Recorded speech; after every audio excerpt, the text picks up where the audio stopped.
आप लोगों को याद होगा कि हम लोगों ने 18 मई को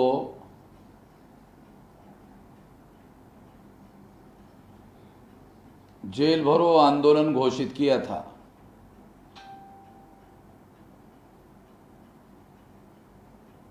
उसमें प्रमुख मुद्दा ये था कि जो मज़दूरों का पलायन हो रहा है और उनको बहुत बड़े पैमाने पर हजारों किलोमीटर पैदल चलना पड़ रहा है, इस मुद्दे को लेकर हम लोगों ने ये मांग की थी कि केंद्र सरकार तेजी से उन लोगों को अपने घरों में 8 दिन में पहुंचाने का काम करे।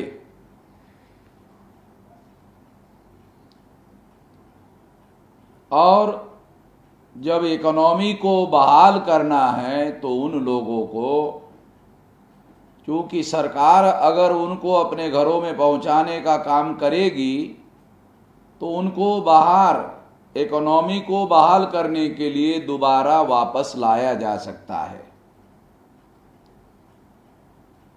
मगर केंद्र सरकार ने राज्य का नाम लिया, राज्य ने केंद्र का नाम लिया और दोनों ने मिलकर मजदूरों के साथ कारपोरेट सेक्टर की मदद करने के लिए धोखाधड़ी करने का काम किया और ऐसा काम नहीं किया। जिस तरह से मजदूरों का पलायन हो रहा है और उनको हजारों किलोमीटर पैदल चलना पड़ रहा है, ये एक आधुनिक भारत की सबसे बड़ी त्रासदी के तौर पर इतिहास में इस कलंक को लिखा जाएगा। दूसरी बात हमने उठाई थी कि भारत सरकार के फूड कॉरपोरेशन ऑफ इंडिया के गोदामों में अनाज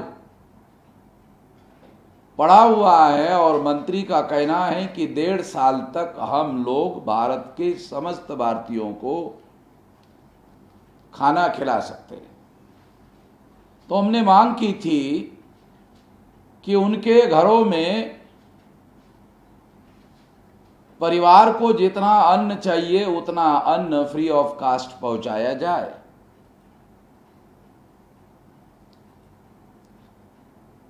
ऐसा भी नहीं हुआ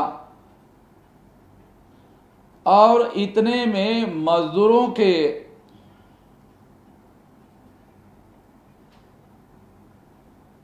हक और अधिकार को खत्म करने वाला अध्यादेश निकाला गया। मजदूर कानून को प्रभावित करने वाला अध्यादेश निकाला गया।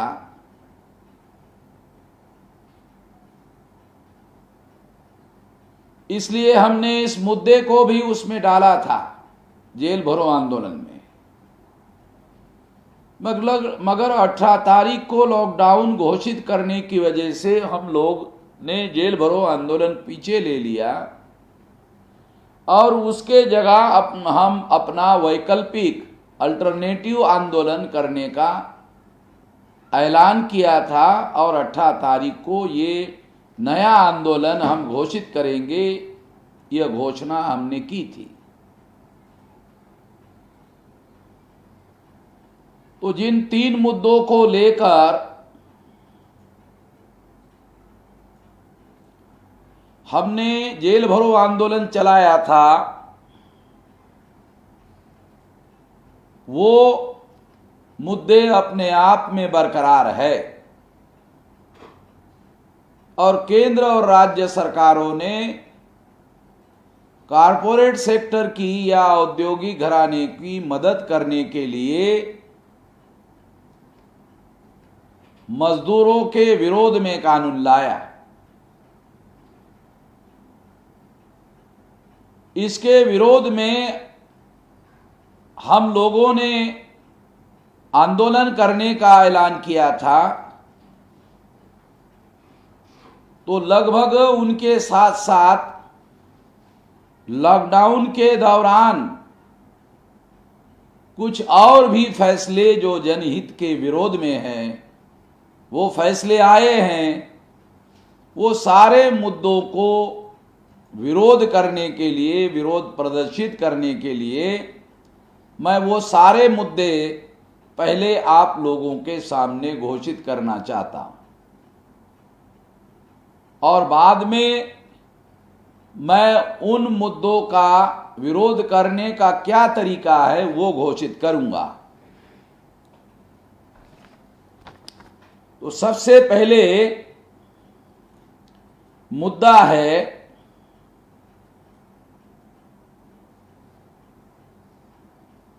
श्रमिकों को 8 घंटे की बजाय 12 घंटे काम करना होगा। सप्ताह में लगभग 72 घंटे श्रमिकों को काम करना होगा, जो कि पहले केवल 48 घंटे तक ही सीमित था। पहले से ही श्रम कानूनों को पूरी तरह से लागू नहीं किया जाता है। फैक्ट्री मालिकों को मजदूरों का पूरा शोषण करने का अवसर दिया जाता है। अभी श्रम कानून में बदलाव के कारण फैक्ट्री मालिकों को मजदूरों के शोषण की पूरी छूट मिल जाएगी। दूसरा मुद्दा है श्रमिक संगठनों के द्वारा श्रमिकों के हक अधिकारों की आवाज उठाई जाती थी। इस एक्ट में संशोधन होने के कारण श्रमिक संगठनों को प्रभावित कर दिया गया है। ये दूसरा मुद्दा है। तीसरा मुद्दा है कारपोरेट और बिल्डर लॉबी के दबाव में आकर कोरोना महामारी के कारण लॉकडाउन की बजाय संकट में फंसे मजदूरों को अपने गृह राज्य में भेजने की वजह उन्हें अपने राज्य में जबरन रोक के रखना एक तरह से उन प्रवासी मजदूरों को बंधुआ मजदूर बनाकर रखने के विरोध में है। ये मौलिक अधिकारों के, मानव अधिकारों के विरोध का भी मामला है। यह तीसरा मुद्दा। चौथा मुद्दा है लॉकडाउन के दौरान संकट में फंसे मजदूरों के पास पर्याप्त राशन सामग्री ना पहुंचाने का मुद्दा भी है, जिसका हम लोग विरोध करने जा रहे हैं। पांचवा मुद्दा है सड़क दुर्घटना एवं भूखमरी के कारण जो प्रवासी मजदूर मारे गए, उनके परिजनों को 50 लाख रुपए का मुआवजा केंद्र सरकार के द्वारा ना देने के विरोध में। 6 नंबर का मुद्दा है महाराष्ट्र राज्य सरकार के द्वारा SC/ST के छात्रों को विदेश में उच्च शिक्षा के लिए मिलने वाली छात्रवृत्ति को क्रीमी लेयर लगाने के विरोध में। नंबर 7 केंद्र सरकार के निजीकरण की नीति के विरोध में, जिसके द्वारा ऑयल कंपनियों को और पब्लिक अंडरटेकिंग सेक्टर की कंपनियों को भेजने का कार्यक्रम बनाया गया है।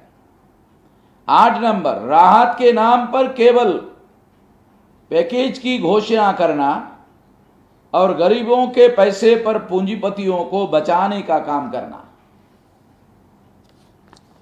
तो ये 8 नंबर का मुद्दा है, जिसके तहत केवल केंद्र सरकार ने राहत देने के बजाय केवल कर्जा देने का मामला घोषित किया और उसे राहत पैकेज घोषित किया। 9 नंबर आदिवासियों की अनुसूची के विरोध में दिए गए निर्णय के अमल के लिए केंद्र सरकार का राजी होना ये आदिवासियों के विरोध में बहुत भारी षड्यंत्र है, उसके लिए भी हम लोग विरोध कर रहे हैं। 10 नंबर, रिजर्वेशन इन प्रमोशन के विरोध में सुप्रीम कोर्ट ने जो फैसला दिया और केंद्र सरकार ने सही तरीके से पैरवी नहीं की और उस पर अमल करने के केंद्र सरकार के विरोध में भी हम लोग विरोध कर रहे हैं। पब्लिक अंडरटेकिंग सेक्टर में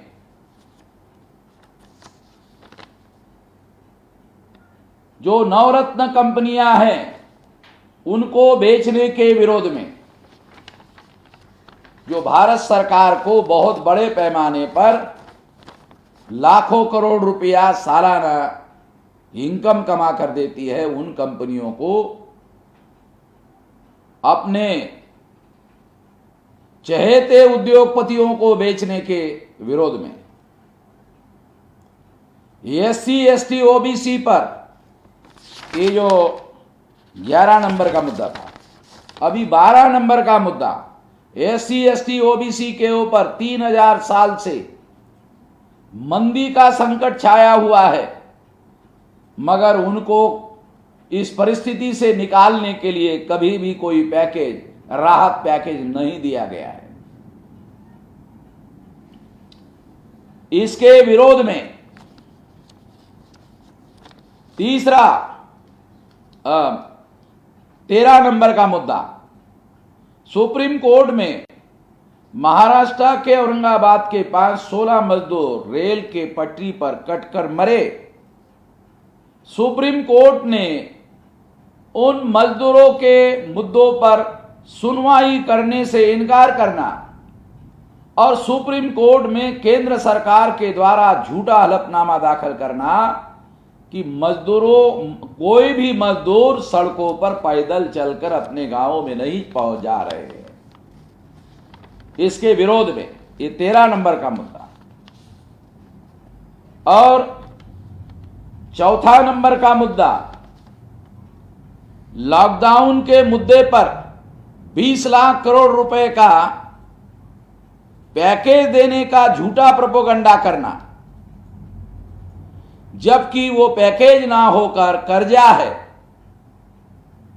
केवल कर्जा ही नहीं दिया जा रहा है, बल्कि वो कर्जा वापस लेने की बात भी कही जा रही है। दुनिया में ऐसा पहला पैकेज है, दुनिया वाले पैकेज देते हैं उसको कभी वापस नहीं लेते, मगर नरेंद्र मोदी का पैकेज, वो लोगों को पैकेज दिया भी जा रहा है, कर्जे के रूप में दिया जा रहा है और वापस भी लिया जा रहा है। ऐसा कोई पैकेज दुनिया ने आज तक नहीं देखा। ये केवल धोखाधड़ी है। इसके विरोध में ये 14 नंबर का मुद्दा है। इतने सारे मुद्दे हैं जिनको हम लोग, ये जो केंद्र सरकार और राज्य सरकारों की पॉलिसी है, उसको हम सार्वजनिक रूप से जलाने का काम कर रहे हैं और अपनी तीव्र भावना जलाने के नीति के विरोध में, जलाने के द्वारा हम अपनी तीव्र भावना प्रदर्शित कर रहे हैं। और इस तरह से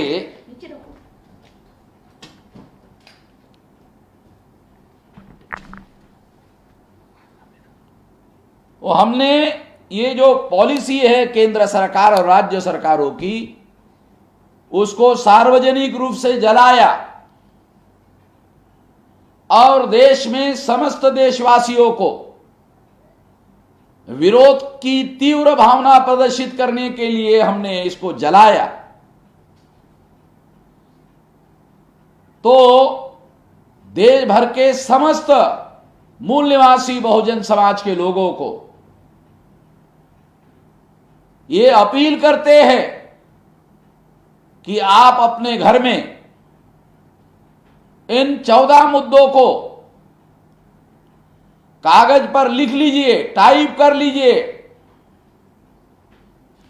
या हम लोग सचिवालय के द्वारा ये मुद्दे टाइप करके सोशल मीडिया में जाहिर करते हैं, वहां से आप प्रिंट आउट निकाल लीजिए और उस प्रिंट आउट को अपने घर में जलाइए और जलाकर जलाता हुआ वीडियो बनाइए। और जो जलाने की क्रिया मैंने वामन मेश्राम ने बहुजन क्रांति मोर्चा के राष्ट्रीय संयोजक के तौर पर जलाई, उसका समर्थन करने वाले जलाने वाले वीडियो आप अपने अपने घरों में बनाइए और बनाकर इसके समर्थन में घोषित करिए। आपने मेरी बात ध्यान से सुनी, अमल करने के लिए अनुरोध करता हूं और अपनी बात यहीं पर समाप्त करता हूं। धन्यवाद।